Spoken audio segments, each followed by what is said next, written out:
नमस्कार, आप देख रहे हैं राजस्थान हेराल्ड। राजस्थान विधानसभा चुनाव का शंखनाद हो चुका है। राज्य के दोनों प्रमुख दल भारतीय जनता पार्टी और कांग्रेस चुनाव प्रचार में कूद गए हैं। इस बार अशोक गहलोत के सामने जहां अपना किला बचाने की चुनौती है, तो वहीं दूसरी तरफ बीजेपी एक बार फिर अपना खोया हुआ जनाधार हासिल कर सत्ता वापसी की हर मुमकिन कोशिश में जुटी हुई है।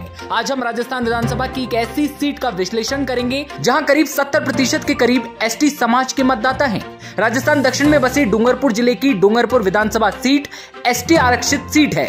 गेपसागर झील, जूना महल, उदय विलास पैलेस, विजयगढ़ दुर्ग जैसे पर्यटन स्थल के अलावा डूंगरपुर विधानसभा क्षेत्र पूर्व बीसीसीआई के अध्यक्ष राज सिंह डूंगरपुर, अंतर्राष्ट्रीय न्यायालय के न्यायाधीश डॉक्टर नागेंद्र सिंह, स्वतंत्रता सेनानी एवं वागड़ गांधी, भोगीलाल पांडे एवं राजस्थान विधानसभा के अध्यक्ष रहे लक्ष्मण सिंह जैसी हस्तियों के लिए भी मशहूर है। गुजरात बॉर्डर से सटे डूंगरपुर विधानसभा क्षेत्र से कांग्रेस पार्टी का दबदबा रहा है। इस सीट से 16 बार में से 9 बार कांग्रेस पार्टी के प्रत्याशी चुनाव जीतकर विधानसभा पहुंचे हैं। मौजूदा समय में युवा कांग्रेस के प्रदेश अध्यक्ष गणेश गोखरा विधायक है। गणेश गोखरा ने बीजेपी के माधव लाल वरहाट को लगभग 27,000 से ज्यादा वोटों से हराया था। डूंगरपुर विधानसभा क्षेत्र से कांग्रेस और बीजेपी के अलावा भारतीय आदिवासी पार्टी, भारतीय ट्राइबल पार्टी और आम आदमी पार्टी के मैदान में आने से लड़ाई रोचक हो गई है।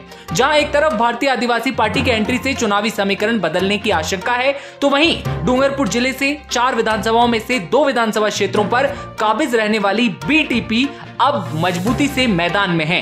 कांग्रेस पार्टी ने एक बार फिर से स्थानीय विधायक गणेश गोखरा को मैदान में उतारा है, तो वहीं बीजेपी ने नए चेहरे पर दांव खेलते हुए बंसीलाल कटारा को मौका दिया है। बंसीलाल कटारा की बात करें तो यह डूंगरपुर के श्री हरिदेव जोशी जिला अस्पताल में नर्सिंग ऑफिसर हैं। बीटीपी ने राजस्थान प्रदेश अध्यक्ष वेल्लाराम गोखरा के बेटे दीपक गोखरा को मैदान में उतारा है, तो वहीं बीएपी से पूर्व लोकसभा प्रत्याशी कांतिलाल रौत व अनुतोष रोत टिकट की दावेदारी कर रहे हैं। 2013 में इस सीट से भारतीय जनता पार्टी का खाता खोलने वाले देवेंद्र कटारा के आम आदमी पार्टी से ताल ठोकने के बाद चुनाव की रोचकता बढ़ती चली जा रही है। बंसीलाल कटारा को बीजेपी का प्रत्याशी बनाए जाने के बाद अगले दिन से ही बीजेपी के अन्य दावेदारों ने विरोध शुरू कर दिया था। इससे वो लोग भी शामिल थे जो विधानसभा चुनाव में टिकट के लिए लगातार दावेदारी कर रहे थे, जिनकी संख्या करीब 18 है। उनका कहना है कि कई सालों से लगातार पार्टी का हर कार्यकर्ता काम कर रहा है, कार्यकर्ताओं से मिल रहे हैं, बैठकों में जा रहे हैं, बड़ी सभाओं में पूरा दम झोंक रहे हैं, लेकिन जिसने कभी पार्टी के लिए काम नहीं किया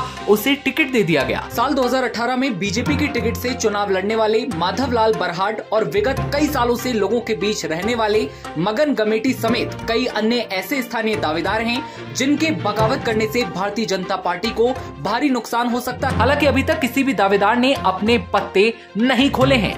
वहीं दूसरी तरफ स्थानीय विधायक गणेश गोखरा के विकास कार्यों को लेकर अधिकतर लोगों में संतुष्टि है। अपने कार्यकाल के दौरान गणेश गोखरा ने शिक्षा के क्षेत्र में सबसे ज्यादा काम करते हुए कई संस्थानों का निर्माण करवाया, जिसमें कृषि, नर्सिंग और विधि महाविद्यालय, आर्चरी एकेडमी सम्मिलित है। विधायक गणेश गोखरा का दावा है कि उन्होंने अपने कार्यकाल के दौरान पाल देवल तहसील और गामड़ी आहारा तहसील को स्वीकृत करवाया। इसके अलावा विधानसभा के अधिकतर क्षेत्र में सड़क से पानी जैसी तमाम समस्याओं का समाधान करने की पूरी कोशिश की।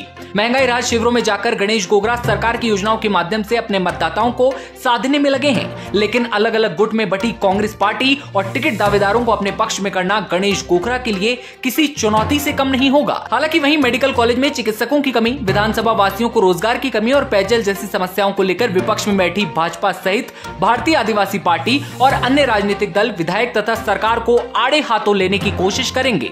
क्या है राजनीतिक समीकरण? डूंगरपुर विधानसभा क्षेत्र एसटी आरक्षित सीट है और इस सीट से जहां बीजेपी और कांग्रेस ने अपने अपने प्रत्याशी मैदान में उतार दिए हैं, तो वहीं बीटीपी ने वेलाराम गोखरा के बेटे दीपक गोखरा को मैदान में उतारा है और आम आदमी पार्टी ने पूर्व विधायक देवेंद्र कटारा पर दाव खेला है। माना जा रहा है कि बीएपी के प्रत्याशी के ऐलान के बाद चुनाव कांग्रेस और बीएपी में देखने को मिल सकता है। पिछले दिनों हुए जिला परिषद के उपचुनाव में जिस प्रकार पार्टी के कई पदाधिकारियों के विरोध के उपरांत भी गणेश गोखरा गुट को 48% के करीब वोट प्राप्त हुए, यह काफी कुछ चुनाव के समीकरण को साफ करता है।